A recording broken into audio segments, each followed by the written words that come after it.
Hello मेरे प्यारे दोस्तों, मैं आपके लिए लेके आया हूँ सैड शायरी। अगर शायरी का एक भी लाइन पसंद आए ना तो लाइक शेयर जरूर कीजिएगा।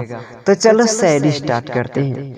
यूं तो पहले सदमों में भी हंस लेता था मैं, यूं तो पहले सदमों में भी हंस लेता था मैं, पर आज क्यों बेवजह रोने लगा हूँ मैं, पर आज क्यों बेवजह रोने लगा हूँ मैं। वैसे तो हमेशा से हाथ खाली था मेरा, वैसे तो हमेशा से हाथ खाली था मेरा, फिर आज क्यों लगा सब कुछ खोने लगा हूँ मैं, फिर आज क्यों लगा सब कुछ खोने लगा हूँ मैं।